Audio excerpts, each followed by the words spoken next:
this, I'm going to continue this game simulating a possible outcome that you could do. Sometimes our enemy will be able to stop your attacks, so what can you do? You can, for example, try to go for defensive towers. So my suggestion here is to add a second lumber camp with the 6 villagers that you have from berries. Get your villagers that are up front and try to put them to work at some resources, for example, another stone or maybe a gold, okay? And you can start making defensive towers. For example, I will start with one in my stone, and now all the villagers that are born on my city, I'm going to send them to make farms. Because I just want to protect my city with towers to go castle, okay?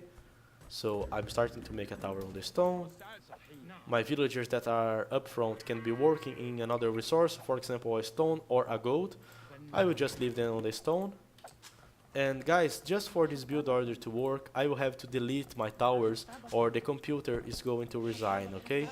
So sorry for this, but I'm deleting those towers. It's for a greater good.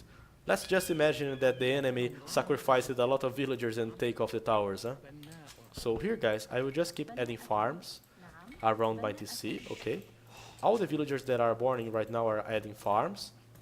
And I will make towers to defend my base. For example, I have a tower on the stone. I will make a tower here to protect this right wood. And I will keep making towers, so if my enemy, for example, tries to counterattack with archers, I will be totally safe, okay? That's the idea behind this. Another tip that I have is that you can protect your towers by doing buildings around it. So, for example, if your enemy tries to attack you here, he can just put 5 archers under your tower and you'll be hopeless. But if you do buildings like these palisades here, then your enemy won't be able to attack you. So, it's a basic defensive tool. It's really cheap for you to do these few palisades here, and this can be really helpful. So always try to put some buildings so to prevent your enemy to just walk under the towers. Now I'm going to add another tower to protect my farms, another one to protect the back of my gold here, houses here on the front of this tower, and I will keep adding farms until I have at least something like 16 farms, okay? That's a good number for me.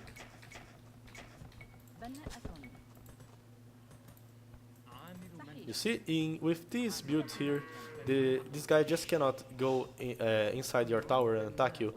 That's exactly what I'm going to do here as well. I'm also going to add another tower here on this wood, so if the enemy tries to camp here, he won't be able to attack you. So basically, you can put a lot of towers and defend yourself for big feudal armies, okay? That's a way of continuating this strategy after you do the initial damage. Sometimes this is really good because you can just have, for example, killed a lot of villagers and you are going to have the villager advantage, so your economy is going to be better on Castle Age, so you just have to defend yourself. This usually works, and sometimes your enemy starts massing a lot of archers, so you are not able to keep making towers. So after adding the farms, like 16 at least, I have right now 17. I can just put my villagers on the gold.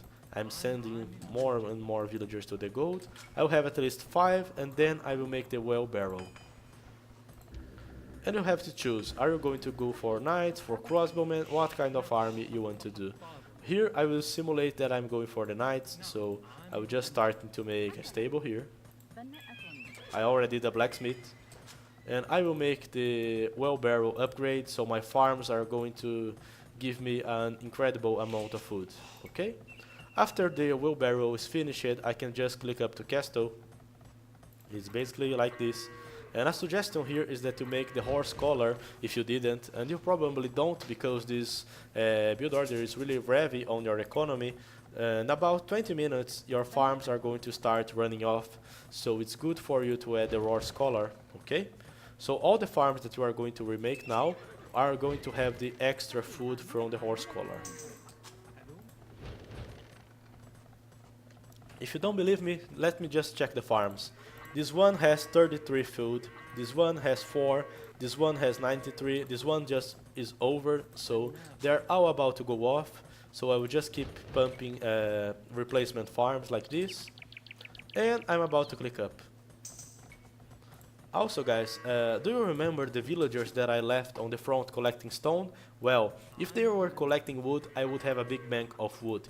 If they were collecting gold, I would have a big bank of gold. Since I let them collecting stone, I can even make a castle if I want, because they already collected almost 700 stone. So if you don't lose these villagers forward, you are going to have so many extra resources. And I'm going to castle. Going to add a second stable. I'm keeping making farms, and that's how you go. So these defensive towers can be used especially in games where your enemy, instead of trying to kill your towers, just try to make army and attack your economy. So they are defense from counterattacks of feudal army. Another suggestion that I have you is that if you are fighting, for example, against an enemy who's going for scouts, you should always make a few spearmen, at least 2 or 3 to defend, because they can ignore the arrow fire from the towers and just go for your villagers. So you wouldn't like this, to be honest. And I'm going to upgrade the gold, going to upgrade the knights if I want to go for the knights, and I can do whatever I want. On the castle age, I just have to keep the economy the way it is. Lot of farms, there's small villagers on the wood, and I can be managing the economy according to what I want. It's basically like this. Another tip for you is to build always the buildings in front of the towers to protect yourself, like this, and like this that I did on the stone. This one is not protected, so a good thing to do here would be making a house here maybe, and a palisade, so if enemies try to come in any of those ways, they wouldn't be able to sit under the tower. And yet another tip is to make towers close together when you have important resources like the gold. So if your enemy tries to sit up, one tower is going to protect the other. This might seem basic, but it's really important to build like this. Now that I'm on castle, I can just keep pumping knights and add more TCs. Make the wood up as soon as I can. Whoa, my men-at-arms are dying, yeah? And that's pretty much it. For example, if I was playing with a civilization like the Spanish, just wonder how strong this build order could be. I wouldn't even need to make those knights, I could go straight for conquistadors. If I was playing as the Burmese, this build order would be much stronger because I would have the Burmese men-at-arm, I would have the wood upgrade bonus, I would have the Iron Bison Castle Age. So this is a great build order to do, especially with civilizations where you want to make castle units later, because you already are settling an economy based on stone, okay? So this is really good. If you want to go for Conquistador, Iron Buy, Camel Archers, usually it's hard to go for those units when you don't have good maps, but if you do this build order, you are going to be able to do so. So my recommendation is to always use this build order if you want to have some aggressive opening, to go later for some Castle Age unit, like the Camel Archer, the Conks, or the Iron Buy, okay? Even the Plumed Archers, but I don't like so much going for Plumed Archers in this new meta. The Eagles are much better. And that's it. From this you just have to keep pumping economy, at least 18 farms, so all your TCs are working. And after you have all those 18 farms, you can decide whatever you want. So that's a way of seeing this build order. I could have been adding a castle right now.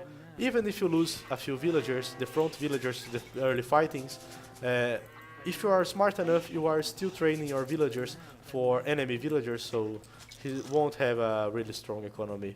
So I'm going to stop this build order for now.